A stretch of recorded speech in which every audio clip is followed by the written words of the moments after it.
Good evening guys, welcome to study with Sunita channel में। एक बार फिर से स्वागत है आपका स्टडी विद सुनीता चैनल में। गाइस, आज मैं आपको जो यूपीटेड सीटेट की क्लास चल रही है उसमें मैं आपको आज विशेषण पढ़ाऊंगी। ठीक है, सर्वनाम तक आपको मैं पढ़ा चुकी। आज का जो क्लास है 13 क्लास चल रहा है हिंदी का, और मैं आज आपको विशेषण पढ़ाऊंगी। ठीक है, तो चलिए स्टार्ट करते हैं। स्टार्ट करने से पहले गाइस मैं आपसे रिक्वेस्ट करती हूँ, प्लीज मेरे चैनल को सब्सक्राइब कीजिए, लाइक कीजिए, शेयर कीजिए। ठीक है, अगर अधिक से अधिक लोगों को आप मेरा चैनल को शेयर कीजिए। चलिए स्टार्ट करते हैं। आज हमको पढ़ना है विशेषण। विशेषण पढ़ने से पहले हमको उसको देखिए, उसकी क्या हमको विशेषण का शब्द की परिभाषा पढ़नी होगी। कोई भी टॉपिक शुरू करने से पहले हमको सबसे पहले उस शब्द का मतलब और परिभाषा पढ़ना पड़ता है। विशेषण क्या मतलब? विशेषता। ठीक है, विशेषण का अर्थ होगा विशेषता, लेकिन ये किसकी विशेषता बताएगा? हमको ये जानना है, ये विशेषण विशेषता किसकी बताएगा? तो विशेषता बताता है संज्ञा और सर्वनाम का। ठीक है ना, ये संज्ञा सर्वनाम की विशेषता बताने वालों को हम विशेषण कहते हैं। यही इसकी परिभाषा होती है। जैसे देखिए, संज्ञा और सर्वनाम की विशेषता बता। अब संज्ञा सर्वनाम की विशेषता में बताने के लिए देखिए क्या क्या हो सकता है। किसी का गुण हो सकता है, दोष हो सकता है, रूप हो सकता है, रंग हो सकता है, संख्या, परिमाण, ठीक है ना, आकार, दशा, कुछ भी। ये नहीं है कि किसी का केवल दो बताना हो विशेषता, तो केवल अच्छा ही बताना हो। विशेषता में उसकी बुराई भी है, उसकी अच्छाई भी होती है। तो यानी कि हमें उसकी गुण, दोष, ठीक है, संख्या, क्या संख्या से उसकी विशेषता होती है, परिमाण होगा, रंग होगा, आकार होगा, दशा होगा, कैसी दशा, ये आपकी होती है विशेषण। ठीक है ना, तो विशेषण का मतलब विशेषता, और विशेषता का क्या है, किसकी विशेषता बताएगा? ये संज्ञा सर्वनाम की विशेषता है। चलिए उदाहरण से समझते हैं। पहला उदाहरण, रीता सुंदर है। आप बताइए, जबकि मैंने आपको बताया इसमें विशेषता कौन कौन सी होगी? गुण, दोष, संख्या, परिमाण, रंग, आकार, दशा आदि। ठीक है ना, तो इसमें देखिए, अब रीता सुंदर है, तो सुंदर क्या है? यानी कि ये संज्ञा की विशेषता बता रहा है। यानी कि रीता की विशेषता बता रहा है क्या? कि सुंदर है, यानी कि गुण बता रहा है उसकी। भाई सुंदर है तो क्या उसकी रूप रंग की ये गुण बता रहा है कि सुंदर है। ठीक है, अब उस देखिए, नीता कुरूप है, मतलब अच्छी नहीं है, देखने में थोड़ा अच्छी नहीं है। तो नीता कुरूप है, ये किसकी विशेषता बता रहा है? संज्ञा की। तो यहाँ पे क्या हो जाएगा? कुरूप। संज्ञा की विशेषता बता रहा है, और कुरूप क्या हो जाएगा? इसकी विशेषता। लेकिन ये किस में आएगा? ये दोष में आएगा।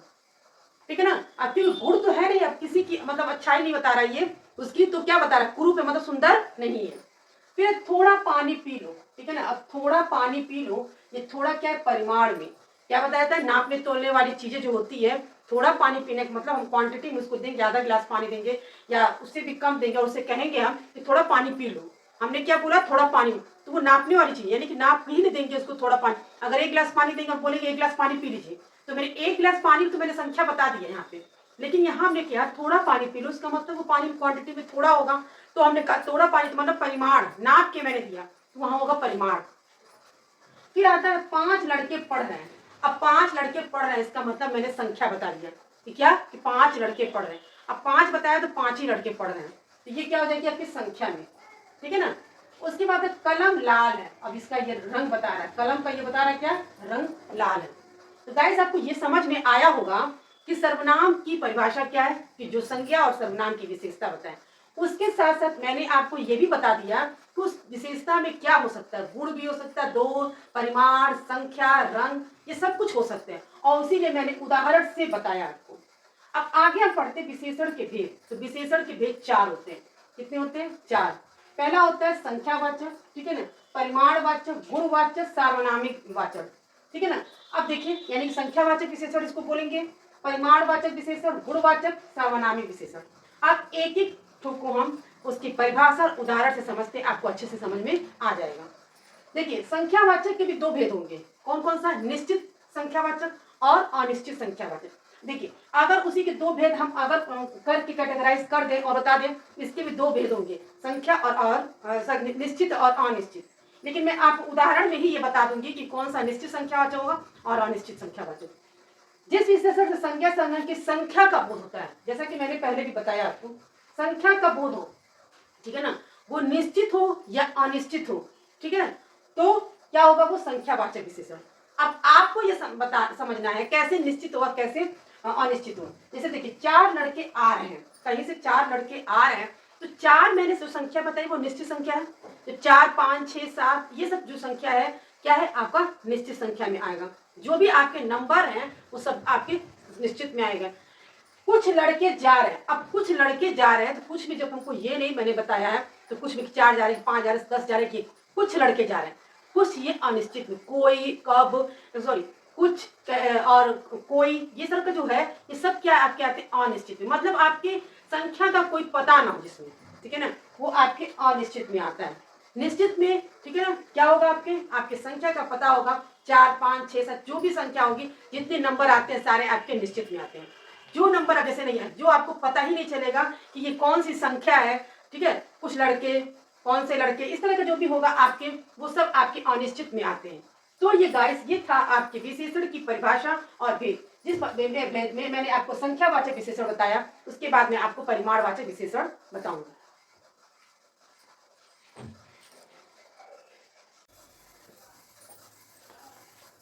चलिए गाइस, अभी तक आपने संख्यावाचक विशेषण तक पढ़ा था। मैंने आपको विशेषण की परिभाषा और संख्यावाचक विशेषण बताया, जो भेद में आपके विशेषण के 4 भेद में मैं आपको संख्यावाचक विशेषण बता चुकी हूँ।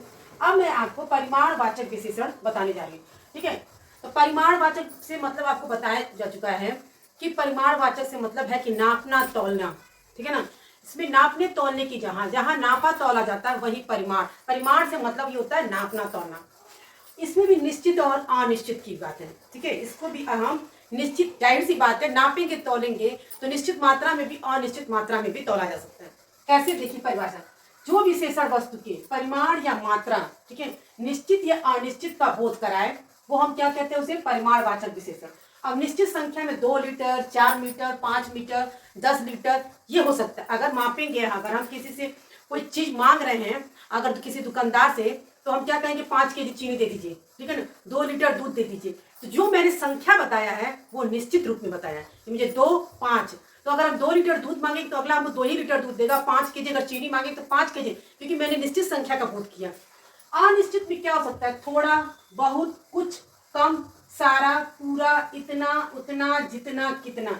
इसमें कोई भी संख्या का बोध नहीं हुआ है, इसमें अनिश्चित है। अगर हम कहेंगे बहुत सारा, तो बहुत सारा में कितना हो सकता है, 2 5 10 कितना भी हो सकता है, हम बहुत सारा को नहीं पता है हमको, ठीक है ना। पूरा हुआ, ठीक है, तो ये अनिश्चित की बात है, इसीलिए मैंने वो शब्द लिख दिया है जो अनिश्चित संख्या में आते हैं, ठीक है, अनिश्चित संख्या। अब उदाहरण से समझते हैं, 2 लीटर दूध दे दे, हम क्या कहते हैं ग्वाले से, हमको 2 लीटर दूध दे दो, तो वो 2 लीटर दूध दे देता है, ठीक है, क्योंकि मैंने संख्या में क्या मांगा कि 2 लीटर दूध देना। अगर हम ये कहते हैं थोड़ा दूध चाहिए, अब वो थोड़ा दूध चाहिए तो वो ये नहीं समझ पाएगा कि हमको कितना देना है, लीटर में देना है कि पाव में देना है, किस में देना है। तो थोड़ा दूध, तो वो पूछेगा तो वो बता सकता है, थोड़ा दूध ऐसे डाल सकता है। तो थोड़ा दूध की कोई मात्रा है नहीं, अनिश्चित है, ठीक है। अब आगे यही आपका है निश्चित, मतलब हम संख्यावाचक को भी निश्चित अनिश्चित से तोलते हैं, ठीक है। निश्चित अनिश्चित की बात है वहां पे संख्या कि 2 3 4 5 जो भी नंबर होगा, थोड़ा, कुछ, ये सब जो होगा आप क्या होगा, अनिश्चित। उसी तरह परिमाणवाचक में भी हम तौलेंगे तो क्या है, निश्चित रूप से भी अनिश्चित है। निश्चित में क्या, 2 लीटर, 5 लीटर, 5 केजी, इस तरह से हो जाएगा। और अनिश्चित में क्या हो जाएगा कि थोड़ा दे दो, कुछ दे दो, बहुत दे दो, ज्यादा दे दो, इस तरह की बातें होंगी जो हमको क्वांटिटी का पता नहीं होगा। अब आगे चलते हैं, गुणवाचक। अब गुण से मतलब ही क्या होता है, किसी की अच्छाई, किसी की बुराई, ठीक है, वो रूप, रंग, आकार, दशा, किसी में भी गुण जो होगा वो किसी में भी होगी, उसके रूप, रंग, आकार, दशा, किसी में भी आपके उसके गुण और दोष दोनों होंगे। तो यही गुणवाचक संख्या, वो गुणवाचक होगा। इसमें देखिए बताया मैंने, उसके स्वभाव में भी गुण हो सकता है, किसी की व्यक्ति की, आपके यहाँ पे जाहिर सी बात है विशेषण की है, संज्ञा सर्वनाम की बात होती है। तो देखिए, जिस विशेषण से गुण, दोष, रंग, आकार, स्वभाव, दशा, अवस्था आदि का बोध हो, वहां पे हम क्या करते हैं, गुणवाचक। चाहे वो अच्छा हो, बुरा हो, उसका रूप कैसा हो, आकार कैसा हो, उसकी दशा कैसी हो, ये सारे उसके गुणवाचक में आते हैं। उदाहरण से समझते हैं, वो भला आदमी है, हम किसी को कह रहे हैं कि वो भला आदमी है, तो जो भला है ये क्या होगा, उसका गुण हो गया। और ये कैसा गुण हुआ, उसकी अच्छाई का गुण हो गया, ठीक है ना। ये कैसे, किस में आएगा कि ये जो गुण है ये इसकी अच्छाई है, ठीक है, वो भला आदमी है। फिर है मोहन बुरा लड़का है, ये बुरा जो है ये उसके गुण में आ गया, किसमें, मतलब बुराई में आ गया, ठीक है ना, उसकी जो बुराई वाली बात है, मोहन बुरा लड़का है। भाला लंबा है, ठीक है, जो भाला है वो लंबा है, तो वो उसकी जो विशेषता क्या बता रही है, उस भाले की, उसकी आकार की विशेषता बता रही है कि वो लंबा है। भाला कैसा है, लंबा है, उसकी आकार की विशेषता बता रही है। मोहन मोटा है, ठीक है ना, तो उसकी दशा बता रही है, लंबा, पतला, मोटा, ये सब किसी किसी व्यक्ति की क्या बताता है, दशा बताती है। कैसी दशा? कि मोटा है, पतला है, लंबा है, ये है, तो ये क्या बता रहा है, उसकी दशा बता रही है। ये थे आपके उदाहरण जो है गुणवाचक के हैं। अब हम आता है सार्वनामिक विशेषण। सार्वनामिक विशेषण क्या होता है? देखिए, जो सर्वनाम विशेषण के रूप में प्रयुक्त हो, ठीक है ना, आपने सर्वनाम पढ़ा है, क्या होता है, संज्ञा की जगह पे आने वाला जो शब्द होता है वो क्या होता है, सर्वनाम। जो सर्वनाम विशेषण के रूप में प्रयुक्त उसे हम सार्वनामिक विशेषण कहते हैं। अब आप सोचेंगे कि सर्वनाम कैसे विशेषण के रूप में प्रयुक्त होगा, ठीक है, और वो कैसे विशेषण हो सकता है। ये थोड़ा सा कंफ्यूजन आपको हो सकता है कि आपने सर्वनाम तक पढ़ा है, आप सर्वनाम जानते हैं, लेकिन वो कैसे विशेषण की जगह पे प्रयुक्त होगा और कैसे वो विशेषण होगा। तो बहुत अच्छा सी बात समझने के लिए देखिए, जब भी जो शब्द आपका सर्वनाम है, ठीक है ना, अगर वो क्रिया से पहले होगा, जो शब्द आपका सर्वनाम है, क्योंकि सर्वनामिक विशेषण पढ़ रहे हैं इसमें, तो सर्वनामिक हमको सर्वनाम से ही मतलब है यहाँ पे, यानी कि जो शब्द सर्वनाम शब्द है आपका, अगर क्रिया से पहले होगा, ये देखिए इसीलिए मैंने यहाँ नोट में यहाँ पे लिखा है, ताकि आप हमेशा आपको याद रहेगा ये चीज, ठीक है, और जब भी वीडियो देखेंगे तो आपको हमेशा इस बात को याद रखेंगे। क्रिया के पहले होगा तो सर्वनाम होगा, और संज्ञा के पहले होगा तो सर्वनामिक विशेषण होगा। जब भी आपको सार्वनामिक विशेषण अगर पूछेगा आपको जब क्वेश्चन में आपके, तो आप उसको देखेंगे, उस क्वेश्चन को, उसका जो उदाहरण दिया रहेगा, तो आप ये देखिएगा कि क्रिया के पहले दिया है कि संज्ञा के पहले। अगर संज्ञा के पहले वो दिया है तो सर्वनामिक विशेषण हो जाएगा, और क्रिया के पहले सर्वनाम। या देखो, अब देखो क्रिया है, ठीक है ना, तो क्रिया के पहले ये क्या हो जाएगा, ये सर्वनाम हो जाएगा, ठीक है। उसी तरह से फूल, अब फूल क्या है, संज्ञा है, और संज्ञा के पहले ये क्या हो जाएगा, सार्वनामिक हो जाएगा। अब उसके देखिए, वह खेलेगा, खेलेगा क्या हो जाएगा, क्रिया, क्रिया के पहले वह क्या हो जाएगा, आपका सर्वनाम। वह लड़का खेलेगा, ये भी संज्ञा है लड़का, और संज्ञा के पहले वह क्या हो जाएगा, ये सर्वनामिक विशेषण। तो ये गाइस था परिमाणवाचक, गुणवाचक, सर्वनामिक वचन।